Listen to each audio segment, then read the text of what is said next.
Welcome to Sign for the Times. The Society for the Involvement of Good Neighbours, known as SIGN, is a not-for-profit agency in Yorkton, Saskatchewan, Canada, that provides social and community programs and services that fulfill its mission to provide leadership, programs, and services that assist, support, and empower children, adults, and families to achieve lifelong success. SIGN believes that will lead to strong and caring citizens and communities. Our podcasts explore those programs and include conversations with those closely involved with SIGN and people who have used the services of SIGN. My name is Dick DeReich. Back in January of 2021, we published two podcasts that talked about homelessness in Yorkton, the issues faced by those who had experienced or were experiencing homelessness, and the efforts being made by SIGN and others in the community to address those problems. At the time, SIGN, on behalf of its partners, had just contracted with a Regina company to undertake a comprehensive study of housing needs in Yorkton. In June of this year, that report was completed. Today, we talk with Melinda Davis, the manager of SIGN Housing Support, and Andrew Sedley, the executive director of SIGN, both of whom have been involved extensively in the work leading up to the study and the study itself. Let's start by taking a step back and talk about how the needs assessment study came about. This type of a comprehensive report is costly, but you had a source of support. Yes, Dick. Thank you. We had contacted the Community Housing Transformation Centre, which is a Canada-wide nonprofit and non-government organization, which was founded in 2018, and it was supported by the Canada Mortgage and Housing Corporation, known as CMHC, through Canada's National Housing Strategy. So we contacted them about getting funding so we could get the needs assessment done here in Yorkton, and we were accepted for that and went ahead with getting that done. That funding really assisted us in our community here in getting that going. And, we can't thank enough the support from Community Housing Transformation Centre. They've kind of walked us through this process. And I know Melinda and I, speaking to Chris, the rep from there, this was the first ever project they've supported here in Saskatchewan. And so they were really interested too to kind of see more of that prairie model and how that would work in rural Saskatchewan. And so through that funding, we were able to apply for it. And that was kind of a goal of our social housing committee, which is based here in Yorkton, made up of a number of different organizations. And SIGN took the lead, having a not-for-profit number, and having Melinda be our support person and lead person has been very beneficial. I was interested in when I was reading about the organization, the Community Housing Transformation Centre. Their focus is actually quite interesting. They believe that everyone deserves a safe, affordable place to call home, but they work towards what they say is an entrepreneurial and economically viable model of community housing. A lot of people, in a lot of people's mind, community housing has to be, can't be economically viable. It can't be entrepreneurial. Everybody says or feels that, the cost is going to be borne on the back of taxpayers. And obviously they have a somewhat different approach to that, which is it's kind of refreshing when I read that. No, absolutely. I their focus, like you had mentioned, it's to look at other ways and other ways of doing things that, maybe aren't the norm that we've always done for years and years here in Saskatchewan or in Canada. So they're a very innovative organization. And like I mentioned, they're interested to see kind of how that innovation can be used here in Yorkton. Yep. Excellent. So before we get into the details of that, let's also take kind of a bit of a jump ahead. We all know that people are often pretty suspicious about studies because, studies get done and then often a whole lot more doesn't happen after that. So what's going to be done with this study? What happens next? Or maybe something has already happened. Where do we go? Well, we've had some facilitated sessions with community members, the Social Housing Committee, those that had taken part in the study just to discuss what the study had projected and what we can do going forward. We will be having a meeting with the community members and Social Housing Committee here in August just to determine what are those steps that we are going to take, who can take what steps in order to make some progress towards the recommendations that the study had indicated that we could be doing. Yeah, Melinda, really speaks too on the fact that, a lot of times in the past, whatever studies there may be, a lot of times they sit on a shelf and they collect dust. Yeah. And from the very beginning, once these results were given to us and the Social Housing Committee, we said, you know what, let's first bring everyone together that was a part of this needs assessment. And so they were all given the results. And then they were also invited to that facilitated session that Melinda had mentioned. And yeah, it just, we're really looking at setting up, okay, this is who can take the lead. These are the steps to get there. And when you look at these recommendations, they're very achievable, I believe. And having the ability for us to delegate us, okay, hey, I can take this on, or we can take this on and do it as a community. I think we're going to be very successful. The study sets out a number of short-term priorities, things that it feels can be tackled immediately. And it also has a big long-term priority. So let's talk about the immediate priorities first. And there are, I think, 4 or 5 of them that maybe we can learn something about. Yeah. So first off, we one of those short-term priorities was the all-inclusive emergency shelters that accept all demographics. The study showed that men make up 2/3 of the hard-to-house population here in the community, but there's really no emergency options in place for them. That's something I'm guessing that Melinda's seeing a lot through her housing support program as well. The males coming through the program and that sort of thing. And I know other agencies as well have. So had conversations with other agencies in town, and the Yorkton Tribal Council, for example, they're looking at this right now and seeing what they could be doing for individuals as well, especially males. They're seeing some of that too. And I'm guessing, Melinda, you're seeing a lot of that as well. I do. Yeah. There's nothing in Yorkton for those that are homeless that are individual males. Yorkton is great. We do have the 2 shelters in here for women who are fleeing abuse, but there isn't anything outside of that. So we definitely need something that is all inclusive to include not only just individuals, but families as well, because this impacts everybody. They mentioned mental health issues as being a factor in all of this. The mental health issues, yeah, it in the report, it matched up nationally with what we're seeing for statistics too, somewhere in the 40% range of all individuals that are accessing services are saying that they don't have a place to stay or are homeless, are also reporting some mental health issues, that sort of thing as well. And so to see that in our community, we're right on page kind of with what we're seeing nationally too. It's something that we really need to focus on. Those that are homeless, we do see a lot of trimorbidities. So there is the mental health issues, the drug addictions, the isolation, which creates more of that mental health issue going back to the addictions. It's a revolving cycle and keeps them on the streets. So having the support where they can have everything in one place being housed would be ideal.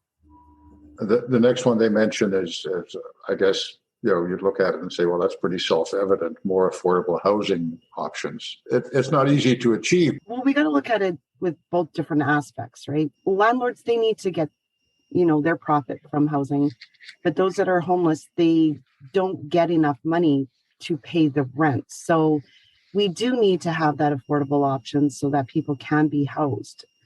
Just need to figure out a way to do that. We do have some great organizations in town that have affordable housing, but there's a waiting list. They're full. So then we have to look at those other options to get, the individuals, families into some affordable housing. Yeah, there's really no easy solutions to that, I would imagine, considering, the economics of housing. Right. They say the largest barriers resulting in homelessness need to be addressed, and that includes unemployment, lack of education, learning disabilities among them. Again, well, with COVID, we noticed that there's employment rates that have been affected, but if we could get these people that are on the streets getting a job or being able to get some extra money, that would definitely help them in getting their housing needs met. The lack of education, we do have Parkland College on the social housing committee, and they are willing to work with us so that we would be able to look at some different education options for these people. The disabilities, we can always look at options for them as well. When we've got Saskabilities on the committee as well. So the partnerships with everybody in the community is what is going to be very important to address all of these barriers that people are seeing. Yeah. It's interesting that you mention all of those, because the other point they make in the report is that you need a collaborative support network, and they say that would be beneficial. But don't we already have that, or aren't we a long ways towards that already? We are a long ways towards that, absolutely. With the Social Housing Committee and having all of the partners together, we are now able to collaborate. Our community is great in seeing the need to address some of the homelessness issues. However, everybody's kind of doing it in their own little silos.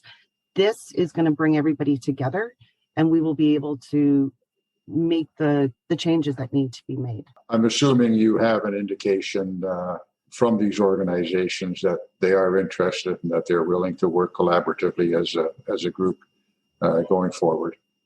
Yes, during our focus groups, we had a number of agencies that were in the focus groups with us, the facilitated sessions, and just from those conversations that we had with them, we all want to move together in ending homelessness. Yeah, and what we've seen too is our social housing committee. We've seen it grow since we've started this process back in January. So a lot of organizations or individuals that maybe weren't a part of the social housing committee before have now joined on and saying they want to be part of this moving forward. So, that's only going to help us when we look collaboratively working together, that sort of thing in our community. Having kind of all hands on deck is our approach right now. And whoever can provide us supports and partnerships and want to be involved in this, because there's a lot of agencies, organizations that do see the need for housing that may not be focused on housing as their main goals through work, but they're seeing that the individuals they're supporting, it's really a major need for those people. So yeah, we're expanding our social housing committee. We've had a number of individuals that have contacted us saying, hey, we want to be a part moving forward. And so, that will help us grow stronger as a community. The long-term priority that is mentioned in the report is a concept called housing first. What exactly is that? What does that entail? The housing first model is a model that has been around for a long time, started overseas, and the impact of getting housing for people and then working on all of the barriers that they see has been very beneficial. So with Housing First, you would find a place for that individual or family to move into and get them set up, and then have the different supports, whether it's the financial support, employment support, mental health and addiction support, that all comes once they're housed. It's the belief that you can't go forward with anything unless you do have that roof over your head and start to feel good about who you are and what you can do. So that is the housing first model. A lot of support would be given to the individuals, not only just the housing. Housing first means building actual housing, not something that can be accomplished with temporary housing or putting people in hotel rooms or similar emergency measures, but it takes money. Do we have any idea of the cost to get to the point where we have suitable housing at a level that would address the problem in Yorkton? Well, we do have, a number of units in the report that it's saying that we're going to be needing moving forward in the next number of years. And you're right. Yeah, those all cost a lot of money. And as a nonprofit, that's probably something that we don't have the ability to do. But there are some amazing federal grants, provincial grants that our housing committee will be looking at and applying for to look at getting some of those doors built so that individuals can have that place when they show up homeless. nowhere to go, we can then get them into a place while we work on some of those longer term solutions and helping them, supporting them with whether it's like Melinda had said before, education, employment, those sort of things. But we need those homes available first for them to go into, or those units for them to go into, so they can then deal on some of those other issues that they're not really dealing with, because they're just wanting to ensure that they're at home or have a home and are warm and that sort of thing for the evening too. So when it comes to costs, it just depends on per units. I don't have a actual cost of what that is right now, but the Yorkton Housing Corporation currently is putting forward a proposal to look at a number of different doors here in Yorkton to get to this housing first model where we can have those available for individuals. Are there sources of funding available for supporting housing first? I mean, there's a capital cost, and then there's obviously ongoing operating costs, as well as the costs associated with the support services that you're looking at providing. What kind of funding is available initially and on an ongoing basis, if any? The federal government has announced a second round of their rapid housing initiative. And the first round of that was, I believe it was $2 billion or $1.5 billion that was available for nonprofits, municipalities to look at funding these types of housing first model approaches. And it was for capital. So, looking at building, a lot of them was focusing on modular homes, those sort of things. And so they've just announced a second round for that. And again, it's open to municipalities and nonprofits. The other piece of it is the support services. So we have SIGN that offers a number of different programs, maybe mental health, addictions, could be the school divisions, college, whoever it may be that needs to provide those supports. That would be more of us kind of looking at readjusting how we currently do things to ensure that we're able to provide those supports to individuals. The one thing with SIGN and with other nonprofits, a lot of times we're always looking out for different grants or funding that's available. And so it's kind of just keeping our finger on the pulse of these different funding sources that may come up through government or that sort of thing, and applying and putting together proposals with those as well. They're suggesting that a good location for this type of housing would be downtown Yorkton. Is that something that came out of the focus groups, or is that something that you would say you would agree with as far as a potential location?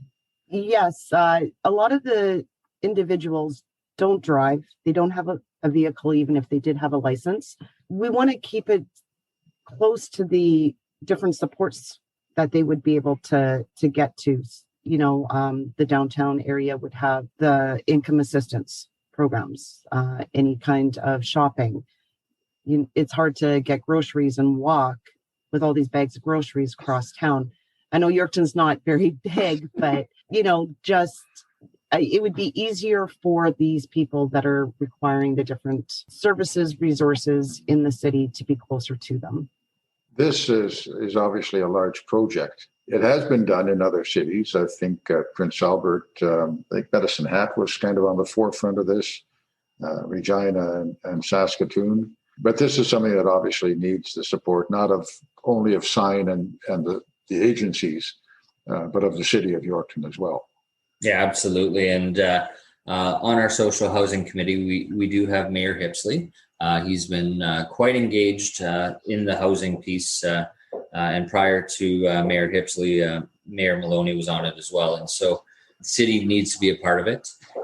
They know a lot of the work that they do, even with Yorkton Housing Corporation, those sort of things. That's something they're seeing quite a bit of as well. It kind of goes both ways. So the city, needs to support it, but we also need to support the city. So as human service agencies in our community, if this is something that we're serious about with a housing first model, maybe it's that partnership where the city can look at, having these units available, that sort of thing. But as nonprofits and as human service agencies, we need to be there to support those individuals and help them along that process, especially if we are focusing on a housing first model. So I believe it can be a really good partnership that we'd have with our agencies and with the city of Yorkton to move this forward. The question that always gets asked when you start talking about making plans like this is, well, when is this going to happen? When are we going to see the walls going up and the cement being poured? Any sense at all of timelines going forward? Right now, I can't say a certain date or anything like that, but what I can say is the federal government right now is really pushing the Housing First initiatives and models and providing funding for it. And so it just depends on proposals that are put in, when they're accepted. I know with the Rapid Housing Initiative, this second round and even the first round, like they're talking rapid housing as in they wanted it within a year, that these things are up and have people in them. So the second round is very similar that way. And I think it just depends on the type of funds that are available and that sort of thing. But if successful, it could be within a year, but again, dependent on those grants being successful. And before we end this, credit where credit is due. I would like to mention that we did consult with Praxis Consulting Limited in Regina to do the needs assessment for us. So they took the lead on it. They got all the information for the reports. They did the surveys, focus groups, interviews with all of the partners that needed to be addressed, and gave us the report that we have now so that we're able to go forward with making some of these changes. Belinda and Andrew, thanks for all this information and sharing these plans. There's a lot of work to be done, and I know that SIGN is committed to implementing these plans with the assistance and the cooperation of the many partners that we have in the community. For those that are interested in the details, getting into real details, the full plan is public information, and it's available on the SIGN website at www.signyorkton.ca. So if you're interested in reading more, 120 pages or so. There's lots of reading there. There's lots of information there for those that are interested. New Sign for the Times podcasts are published regularly. In upcoming podcasts, we will continue to talk with those who have been assisted by Sign's various programs and with the program managers and the staff who provide that assistance. If you have comments or suggestions, please feel free to email communications@signyorkton.ca or use the contact options on our website at signyorkton.ca.